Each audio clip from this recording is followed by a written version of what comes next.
फरीदाबाद जिले में दुकानों के खुलने को लेकर फैले असमंजस को फरीदाबाद डीसी यशपाल यादव ने साफ कर दिया। डीसी के मुताबिक गांव में सभी दुकानें खुल सकेंगी, मॉल कहीं भी हों नहीं खुल सकेंगे।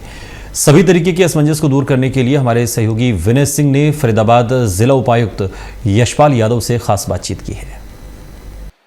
शहर में कौन सी दुकानें खोली जानी हैं, नहीं खोली जानी, कौन से बाजार खुल सकते हैं, नहीं खुल सकते, इस बात को लेकर लोगों में काफ़ी कंफ्यूजन है। और इस कंफ्यूजन को दूर करने के लिए हमारे साथ फरीदाबाद के डीसी यशपाल यादव जी हैं। सर, कई लोगों में भ्रम है कि हमारी दुकान खुलेगी नहीं खुलेगी, लोग बाजार पहुंच रहे हैं, आखिर में रियलिटी क्या है, क्या सच्चाई है? ग्रामीण क्षेत्रों के अंदर सिर्फ मॉल्स को छोड़कर बाकी सारी दुकानें खोलने के आदेश दिए गए हैं। शहरी क्षेत्रों के अंदर जो अलग से दुकानें हैं, स्टैंड अलोन हैं, जो मार्केट कॉम्प्लेक्सेस का हिस्सा नहीं है, या जो रेजिडेंशियल कॉलोनीज़ के अंदर 2-4 दुकानें होती हैं जहां से लोग अपना सामान खरीद सकते हैं, सिर्फ उनको खोलने की इजाज़त दी गई है। शहरी क्षेत्र के अंदर किसी भी तरह के मॉल्स, बड़े शॉपिंग कॉम्प्लेक्सेस या मार्केट कॉम्प्लेक्सेस को खोलने के अभी कोई आदेश नहीं है। तो इस बारे में किसी भी तरह का शक शुबा किसी के दिमाग में नहीं होना चाहिए।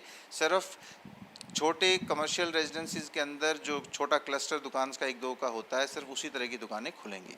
ये कहा जा रहा है कि इलेक्ट्रिशियन की दुकानें, बिजली, कूलर और पंखे, ये सब दुकानें खुल सकती हैं। इनसे संबंधित जो सामान बिकता है बाजार में वो खुल सकता है। क्या इनको इजाज़त मिली है और क्या इनको किस तरह कोई पास बनवाना पड़ेगा? इलेक्ट्रिक फैंस जो सेल करते हैं और उनकी जो स्पेयर पार्ट्स होती हैं, उसकी दुकानें खुल सकती हैं। इतने ही आदेश किए गए हैं और उनको किसी परमिशन की ज़रूरत नहीं होती है। अगर कोई गलत ढंग से कोई और अन्य शॉप्स को खोलता है तो उसके खिलाफ कार्रवाई हो सकती है। लेकिन क्योंकि बहुत हमने प्रोसेस को कम्बरसम नहीं बनाना है, तो उनको किसी परमिशन की आवश्यकता नहीं है। जो सब्जी मंडी हैं शहर की मेन उनके लिए कोई खास गाइडलाइन, क्या उनको खोलने की इजाज़त है या फिर जैसे पहले ये सिर्फ आड़तियों के लिए खुलती थी उन्हीं के लिए खुलेंगी? सब्जी मंडी में 2 तरह का काम मोटे तौर पे होता है। एक जो थोक के व्यापारी हैं वो सुबह 11 बजे तक अपने सामान को बेचते हैं, और वो जो फुटकर व्यापारी हैं, रेडी पे, ठेले पे जो मांसाखोर हैं, वो उसके बाद में सब्जी मंडी में बैठकर या गलियों में जाकर उस सब्जी को बेचते हैं।